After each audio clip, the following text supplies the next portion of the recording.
తెలంగాణ కాంగ్రెస్ లో రాజ్యసభ సీటు పంచాయతీ రచకెక్కిందా? రాష్ట్రేతర నేతకు ఎంపీ సీటు దక్కబోతోందనే సమాచారంతో నేతలు అప్రమత్తమయ్యారా? ఎంపీ సీటు దక్కించుకునేందుకు సీఎం ఇంటికి క్యూ కట్టిన నేతలెవరు? రాజ్యసభ సీటు ఎంపిక కోసం కాంగ్రెస్ పెద్దలు ఏ ఫార్ములాను ఫాలో అవ్వాలనుకుంటున్నారు?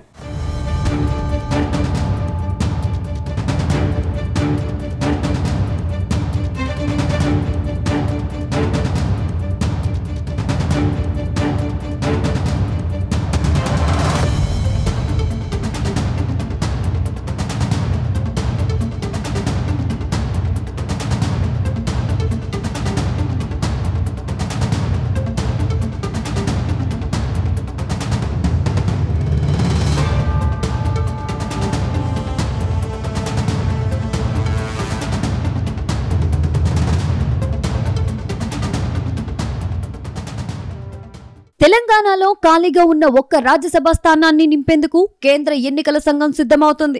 ఈ నెల 14న ఎన్నికల నోటిఫికేషన్ విడుదల కానుంది. 21వ తేదీ వరకు నామినేషన్ల స్వీకరణ గడువు ఇచ్చిన ఎన్నికల సంఘం సెప్టెంబర్ 3వ తేదీన పోలింగ్ నిర్వహించడానికి రెడీ అవుతుంది. అయితే తెలంగాణలో ఉన్నది ఒకటే స్థానం కావడంతో అది అధికార కాంగ్రెస్ కు దక్కనుంది. దీంతో ఇప్పుడు కాంగ్రెస్ కు ఆ ఒక్క స్థానం భర్తీ చేయడం పెద్ద తలనొప్పిగా మారే అవకాశం కనిపిస్తుంది. 10 ఏళ్ల తర్వాత రాష్ట్రంలో అధికారంలోకి రావడంతో పదవి దక్కించుకునేందుకు నేతలు సీఎం రేవంత్ రెడ్డి ఇంటికి క్యూ కట్టినట్టు సమాచారం. రాజ్యసభ పదవిని దక్కించుకునేందుకు తెల్లవారి లేచింది మొదలు సీఎం ఇంటి ముందు ప్రత్యక్షమవుతున్నారట. సీఎం అపాయింట్మెంట్ లేదని రేవంత్ రెడ్డి సిబ్బంది చెప్పినా వినకుండా గంటల తరబడి సీఎం ఇంటి దగ్గర పడిగాపులు కాస్తున్నట్టు ప్రచారం జరుగుతుంది.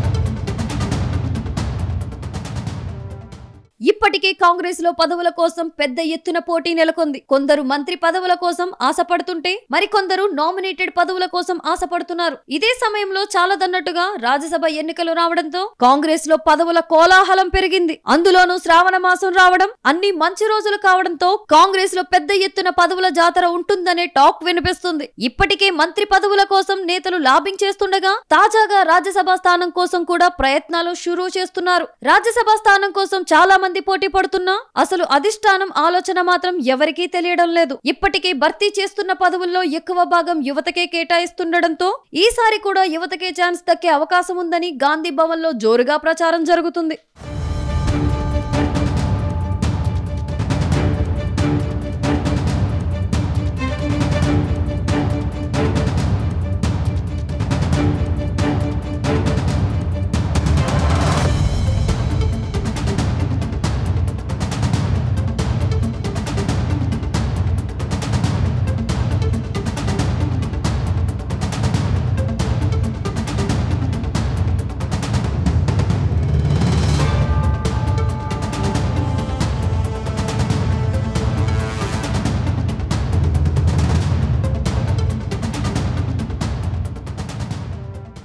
కాంగ్రెస్ పార్టీలో చాలా రోజులుగా పదవుల కేటాయింపుల్లో సామాజిక సమీకరణలు పరిగణలోకి తీసుకోవాలనే డిమాండ్ ఉంది. పదవుల్లో 1-2 సామాజిక వర్గాలకే పెద్దపీట వేస్తున్నారని, మిగతా వారికి కూడా న్యాయం చేయాలని ఇతర సామాజిక వర్గాల నేతలు డిమాండ్ చేస్తున్నారు. మైనారిటీ, మాదిగ, యాదవ, కాపు, బ్రాహ్మణ సామాజిక వర్గాల నుంచి పదవుల కోసం పెద్ద ఎత్తున డిమాండ్ వినబడుతుందట. అయితే మరో ప్రచారం కూడా జరుగుతుంది. రాజ్యసభలో సీనియర్లు ఉండడం పరిపాటిగా వస్తుంది. అయితే ఈసారి కూడా సీనియర్లకి సీట్ ఇవ్వాలని డిమాండ్ కూడా వినిపిస్తుంది. మరీ ముఖ్యంగా వి హనుమంతరావు లాంటి సీనియర్లు తమకు అవకాశం ఇవ్వాలని గట్టిగా డిమాండ్ చేస్తున్నారు. దశాబ్దాలుగా పార్టీలో నమ్ముకొని ఉన్నామని కాంగ్రెస్ జెండా మోస్తున్నా తమకు ఈసారి ఎలాగైనా రాజ్యసభ సీటు కేటాయించాలని అధిష్టానం దగ్గర మొరపెట్టుకుంటున్నారు. ఇదిలా ఉంటే కాంగ్రెస్ లోని సీనియర్లలో కొందరు సైలెంట్ గా తనకు అధిష్టానంతో ఉన్న సన్నిహిత సంబంధాలను వినియోగించుకుని రాజ్యసభ సీటును కొట్టేయాలని ప్లాన్ వేస్తున్నారట.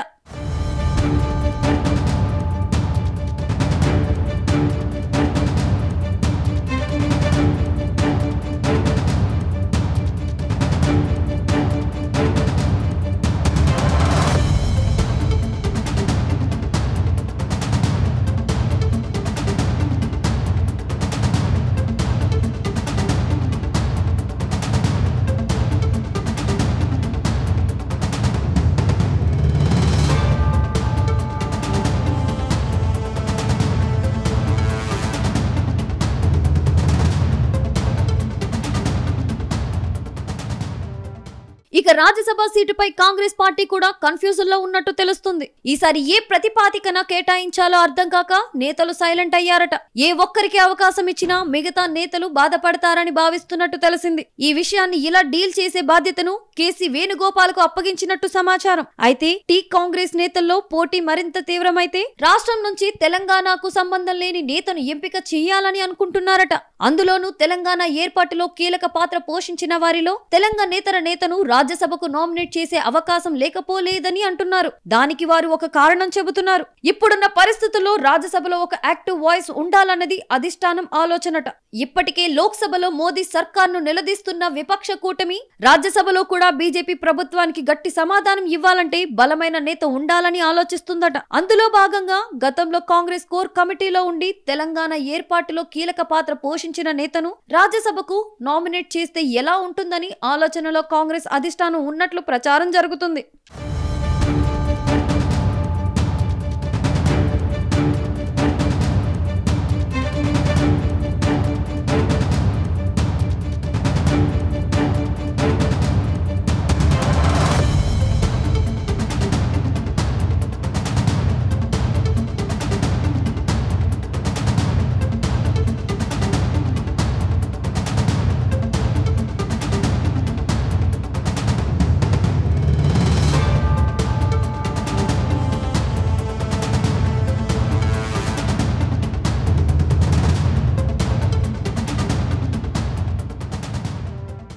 అయితే ఉన్న ఒక్క రాజ్యసభ సీటును రాష్ట్రేతర నేతకు అప్పగిస్తే తమ పరిస్థితి ఏంటని సొంత పార్టీ నేతలు మండిపడుతున్నారట. తెలంగాణ వచ్చి 10 సంవత్సరాలు అవుతున్నా ఇప్పటికీ పదవులు దక్కలేదు. ఇప్పుడు కాంగ్రెస్ అధికారంలోకి రావడంతో పదవులపై ఆశలు పెట్టుకున్నామని, ఇలాంటి తరుణంలో ఉన్న ఒక్క రాజ్యసభ సీటును తెలంగాణేతర వ్యక్తులకు ఇస్తే ఎలా అని ప్రశ్నిస్తున్నారట.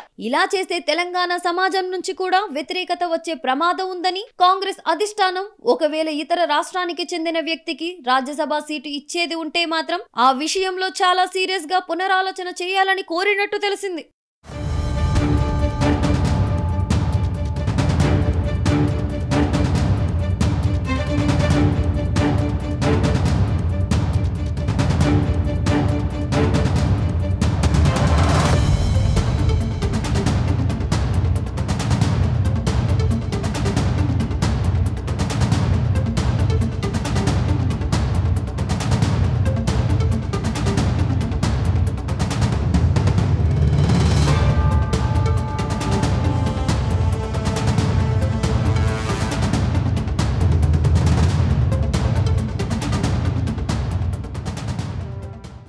ఏది ఏమైనా రాజ్యసభ సీటుపై అధికార ప్రకటన వచ్చే వరకు తమ ప్రయత్నాలు ఆగవని నేతలు చెబుతున్నారు. అయితే కాంగ్రెస్ లో సీనియారిటీ, సిన్సియారిటీ, క్యాస్ట్ ఈక్వేషన్ ఇలా రకరకాల ప్రతిపాదికన పదవుల భర్తీ ఉంటుందని అధిష్టానం మనసెరిగిన నేతలు చెబుతున్నారు. నామినేషన్ల గడువుకు మరో 2 వారాలు మాత్రమే ఉండడంతో ఏ క్షణంలోనైనా కాంగ్రెస్ అధిష్టానం నుండి ప్రకటన వచ్చే అవకాశం ఉందంటున్నారు. అధికారిక ప్రకటన వచ్చే వరకు తెలంగాణ కాంగ్రెస్ నేతల ప్రయత్నాలు మాత్రం ఆగేలా లేవు. అతి కొద్ది రోజుల్లోనే ఎవరికి రాజ్యసభ యోగం దక్కనుందో అనేది తేలనుంది.